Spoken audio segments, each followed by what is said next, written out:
কোথাও একটা পড়েছিলাম, learn a person before you love a person. কোনো মানুষকে ভালোবাসার আগে তার ভালোবাসাগুলো আত্মসাৎ করতে হয়, তার খারাপ লাগাগুলো চিনে ফেলতে হয় ভীষণভাবে। এটা মনে হয় আপনাকে আগে কেউ বলেনি। এ যেমন ধরুন, তার প্রিয় ফুল, তার পছন্দের রং, তার প্রিয় ফুটবল টিম। এক শালিক দেখলে মুড অফ হয়ে কিনা ফুচকা মুখে দেওয়ার সময় কানের পাশের চুলটা অস্থির হচ্ছে কিনা, তাড়াহুড়োতে রুমাল ফেলে আসার অভ্যাস আছে কিনা, ইত্যাদি প্রভৃতি।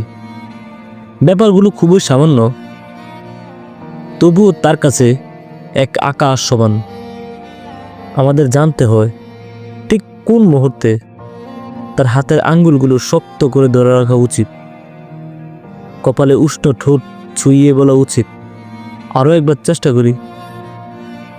শিখতে হয় দুঃখ ফেলে কতটুকু সে ভেতরে দমিয়ে রাখবে, কিংবা কত পর এক বিন্দু জল গালের কোল বেয়ে মিশে যাবে নাক চাবিতে। জানতে হয় পছন্দের গানের ঠিক কোন লাইনটা তার পুরনো ক্ষতয় টোকা দেবে, কিংবা আপনার বুকে মাথা রেখে সে মিথ্যা বলতে পারে কিনা। প্রতিটা মানুষ আসলে এক একটা উপন্যাস, যাদের রচনার শৈলী ভিন্ন, পৃষ্ঠার ধরন, গন্ধ আটকে রাখার মতো ক্ষমতা আলাদা আলাদা। সবার সূচিপত্রে স্বীকৃতি থাকলেও উপসংহারে থাকে কঠোর বাস্তবতা।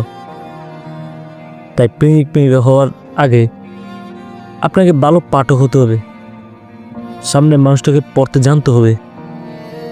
একটা মন খারাপ করা পৃষ্ঠা ফেলে বুক মার্ক আটকে উঠে গেলে হবে না।